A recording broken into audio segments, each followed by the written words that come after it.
ಕಾಂಗ್ರೆಸ್ ಪಕ್ಷದ high command silent ಯಾಕಿದೆ ಅದ್ರ ಬಗ್ಗೆ ಹೇಳೋದಕ್ಕೆ ನಮಗೆ ಅಧಿಕಾರ ಇಲ್ಲ. ಆದರೆ ಕಾಂಗ್ರೆಸ್ ಪಕ್ಷದಲ್ಲಿ ಒಳಗೆ ಇವತ್ತು ಶಾಸಕರುಗಳು ಕತ್ತಿ ಮಸೀತಾ ಇದ್ದಾರೆ. ಸಿದ್ದರಾಮಯ್ಯನವರು ಮುಖ್ಯಮಂತ್ರಿಯಾಗಿ ಮುಂದುವರೆದ್ರೆ ನಮಗೆ ಮುಂದೆ ಕಷ್ಟ ಆಗ್ತದೆ ಅನ್ನುವ ಚರ್ಚೆ ಇವತ್ತು ಬಹಿರಂಗವಾಗಿ ಆಗ್ತಾ ಇದೆ. ಡಿ ಕೆ ಶಿವಕುಮಾರ್ ಪರವಾಗಿ ಕೆಲವರು ಬ್ಯಾಟಿಂಗ್ ಆಡ್ತಾ ಇದ್ದಾರೆ, ಸಿದ್ದರಾಮಯ್ಯ ಪರವಾಗಿ ಕೆಲವರು ಬ್ಯಾಟಿಂಗ್ ಆಡ್ತಾ ಇದ್ದಾರೆ. ಇನ್ನು ಕೆಲವರು ಇವರು ಇಬ್ಬರು ಬಿಟ್ಟು ಮತ್ತೊಬ್ಬರು ಆಗಬೇಕು ಅಂತ ಕೂಡ ಬ್ಯಾಟಿಂಗ್ ಪ್ರಾರಂಭ ಆಗಿದೆ.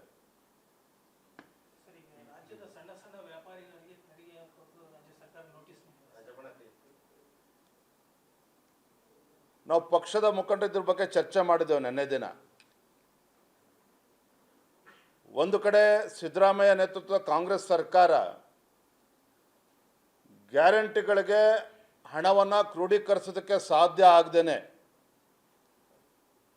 ಇವತ್ತು ಇದನ್ನೇ ನೆಪ ಹೊಡ್ಕೊಂಡು ತೆರಿಗೆ ಇಲಾಖೆಗಳಿಂದ ನೋಟಿಸ್ ಕೊಟ್ಟು ಬೀದಿ ವ್ಯಾಪಾರಿಗಳನ್ನು ಹೆದರಿಸ್ತಕ್ಕಂಥ ಕೆಲಸವೂ ಕೂಡ ರಾಜ್ಯ ಸರ್ಕಾರದಿಂದ ಆಗ್ತಾ ಇದೆ.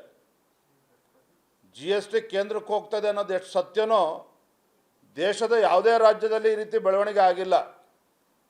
ಆದರೆ ಕರ್ನಾಟಕ ರಾಜ್ಯದಲ್ಲಿ ತಮ್ಮ ಗ್ಯಾರಂಟಿಗಳಿಗೆ ಹಣ ಕ್ರೋಢೀಕರಿಸೋದಕ್ಕೆ ಸಾಧ್ಯ ಆಗ್ತಾ ಇಲ್ಲ, ಅಭಿವೃದ್ಧಿಗೆ ಹಣ ಹೊಂದಿಸೋದಕ್ಕೆ ಸಾಧ್ಯ ಆಗ್ತಾ ಇಲ್ಲ ಅಂಥೇಳಿ ಇದನ್ನೇ ನೆಪ ಮಾಡಿಕೊಂಡು ಇವತ್ತು ಮುಖ್ಯಮಂತ್ರಿಗಳ ಆದೇಶದ ಮೇರೆಗೆ ಇವತ್ತು ಸಣ್ಣ ಸಣ್ಣ ವ್ಯಾಪಾರಿಗಳನ್ನು, ಬೀದಿ ವ್ಯಾಪಾರಿಗಳನ್ನು ಬೆದರಿಸ್ತಕ್ಕಂಥ ಕೆಲಸ ರಾಜ್ಯ ಸರ್ಕಾರದ ಕುಮ್ಮಕ್ಕಿನಿಂದ ಇವತ್ತು ಆಗ್ತಾ ಇದೆ.